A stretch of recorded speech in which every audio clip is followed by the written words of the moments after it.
Hola amigos de Share Gesed, ¿cómo estamos? Soy Elizuli y en esta ocasión, como nos acercamos prácticamente, estamos a un día para Rosh Hashanah.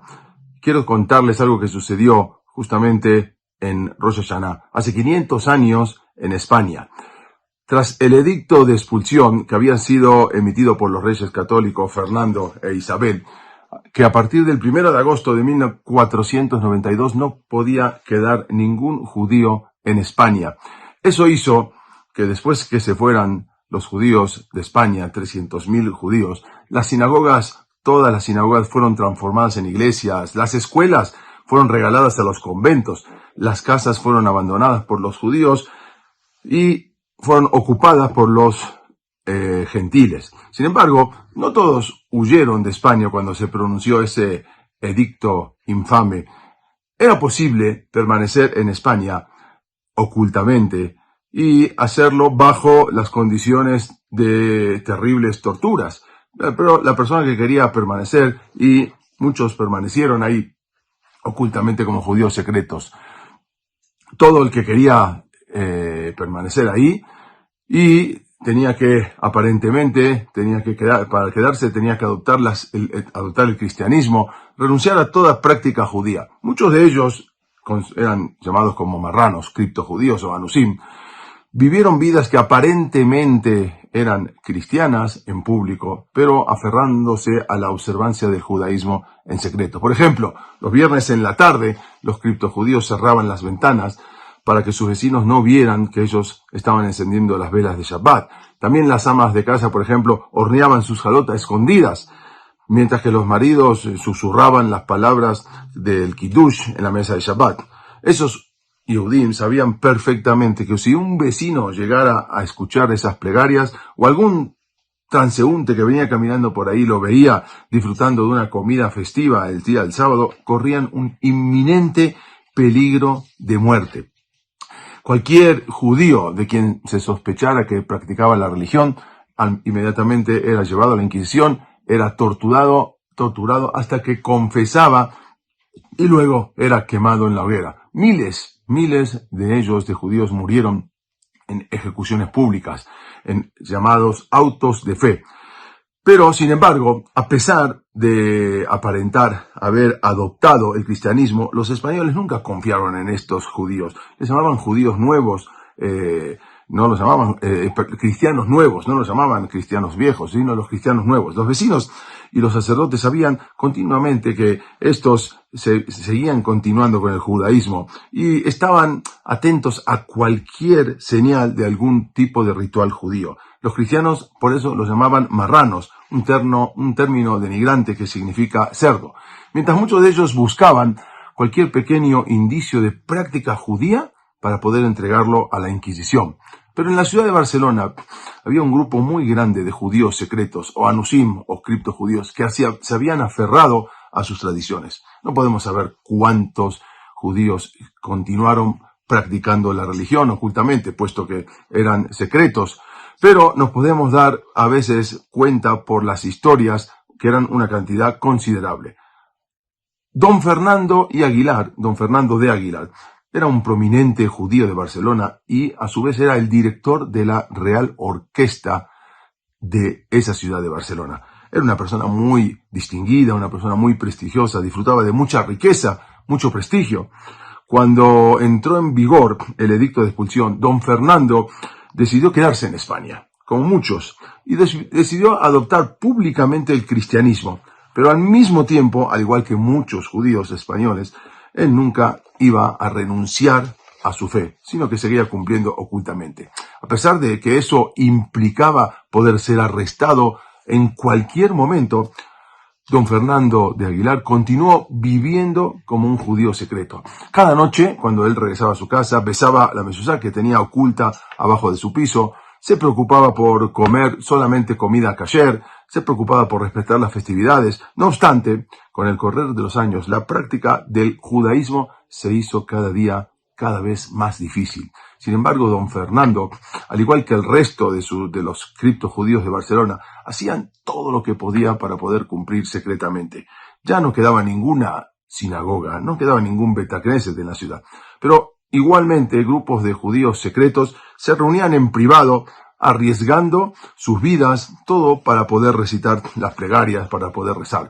España ya no tenía escuelas hebreas, pero las familias hacían lo mejor que podían para poder brindarle a sus hijos las tradiciones judías. Aunque algunos misbot, algunos rituales eran imposibles de respetar, como por ejemplo tocar el shofar.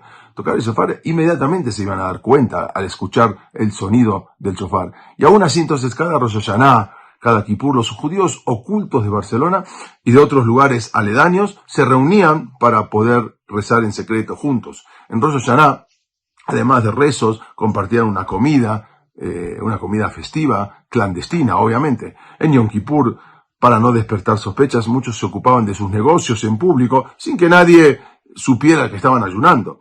Pero tocar el shofar, y ni que hablar las 101 kolot, las 101 sonidos, para cada día de Rosh Hashanah, eso era algo imposible. Imposible hacerlo, porque hacerlo llevaría automáticamente al arresto inmediato, seguido de la tortura y la muerte.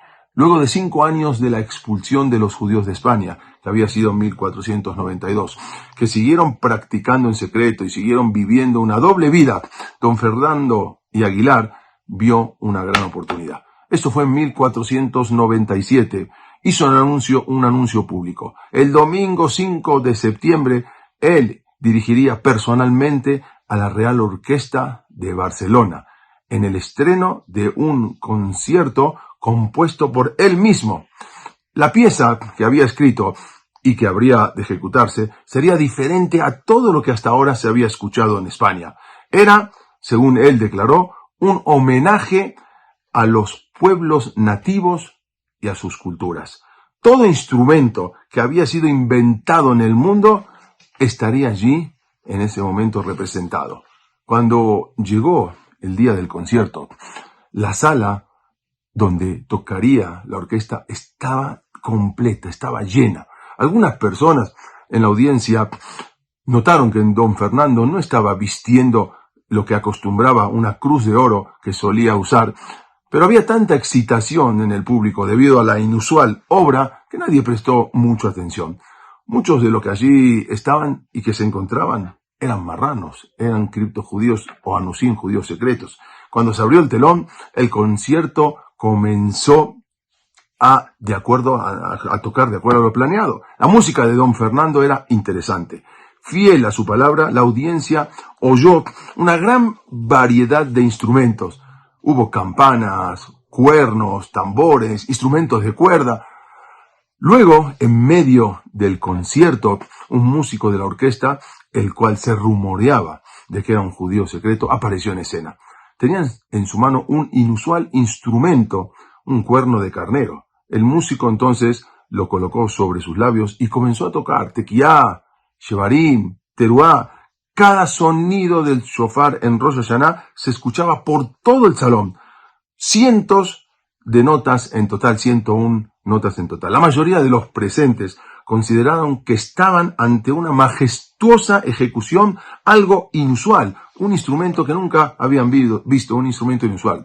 Pero para los judíos secretos de la audiencia, la música de don Fernando les dio la primera oportunidad en años de poder cumplir con la mitzvá del shofar. Ese era el día 1 de Tishri del año 5258, que acontecía Rosh Hashanah. Poco se sabe acerca del destino de don Fernando de Aguilar. Algunos dicen que fue arrestado inmediatamente después del concierto y fue ejecutado en secreto para que la noticia de su hazaña no se hiciera pública. Pero otros dicen no, que vivió hasta su vejez oculto como siempre y que siempre continuó llevando una vida judía secreta.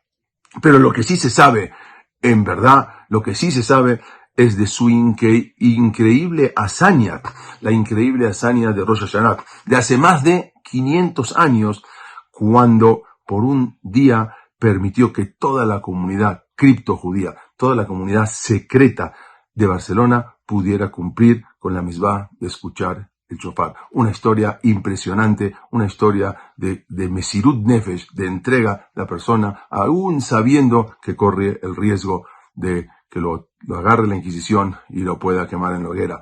Eso es lo que se llama un Kiddush Hashem, eso lo se llama Mesirut Nefesh, una entrega. Esto podemos entender lo que pasó hace 500 años y poder aplicarlo para nosotros también, en poder entregar lo que tenemos, hacer Mesirut Nefesh, por acercarnos cada día más a Boreolam. Soy Eli Zuli y Be'ezrat Hashem nos vemos en el próximo capítulo. Muchas gracias.